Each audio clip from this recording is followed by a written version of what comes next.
يا لهوي على الرقة. شايفة ياسمين رقيقة وجميلة وهادية.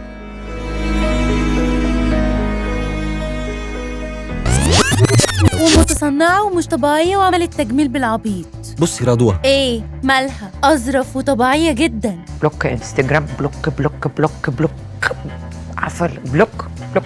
يا كده طبيعية؟ دي مفترية يا بنتي. انت اللي مفتري. هو عشان مش قابلة ذل تبقى مفترية؟ ايوه، ما انتوا عاوزين تتجوزوا اللي زي ياسمين وتروحوا تدوروا على اللي زي رضوى عشان تحسوا بقوتكم وانتوا بتقهروا القوية. دي طبيعية يا ابني. هي بتهاجم التطرف الرجالي مش الرجالة في المطلق. بتقوي الستات عشان يعرفوا انهم مش درجة تانية. درجة تانية وتالتة ايه؟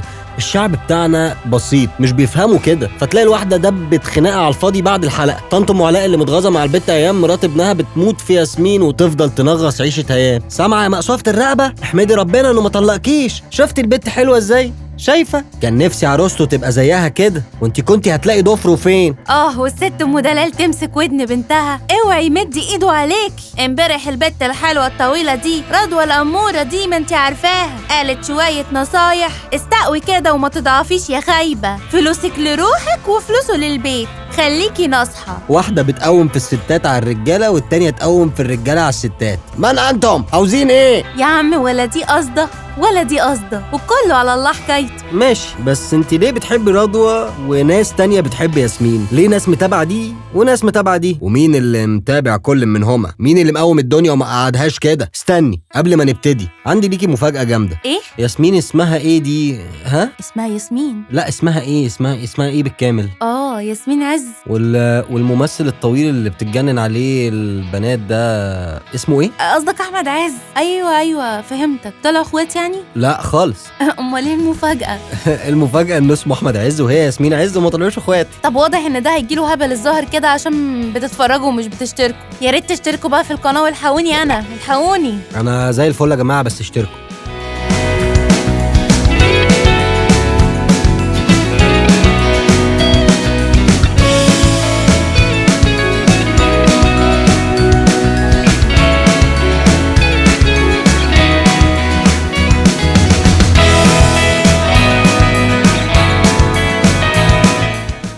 هو لو قارنا من ناحية الحضور، عارف هتقولي رضوى تشدك تسمعها وتقوم بالبرنامج لوحدها. ايوه بالظبط، لكن ياسمين لازم ضيف، ما عندهاش حضور قوي. يبقى نقطة لرضوى يا ستي. رضوى تكسب ياسمين 1-0.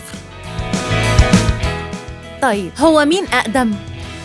ياسمين عز مواليد 88، اتخرجت وابتدت حياتها على قناة روتانا 2012. بعدها راحت MBC مصر وقدمت برامج كتير وشاركت في مسلسلين. اوكي، اما رضوى الشربيني مواليد 81، بتقدم برنامج هي وبس على قناة CBC سفرة من فبراير 2017، برنامج عن المرأة فقط.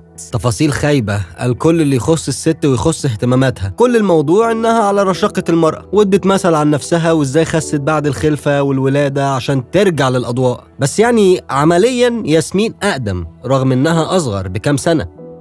نقطة لياسمين. 1-1. طيب مين متشاف أكتر؟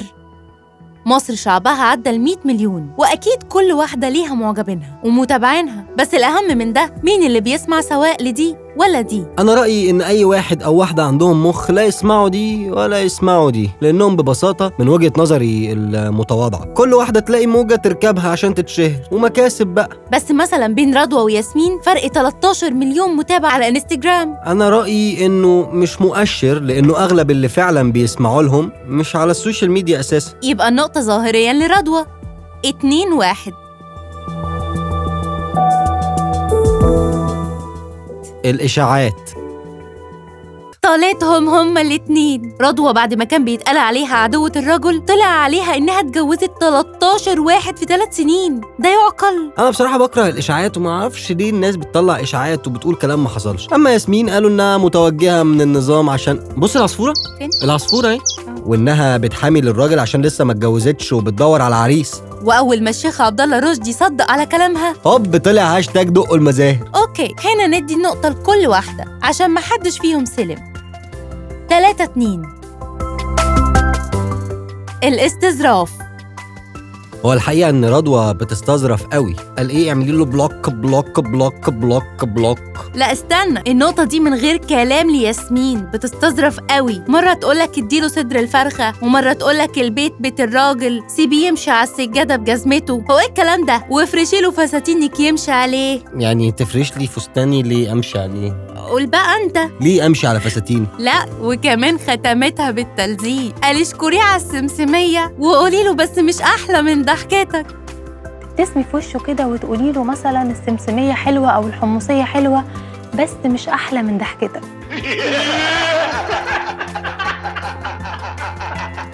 هو ايه الاوفر ده؟ هو مين المفروض يعكس مين؟ السمسمية انت. 3-3. نيجي بقى للمنطقية.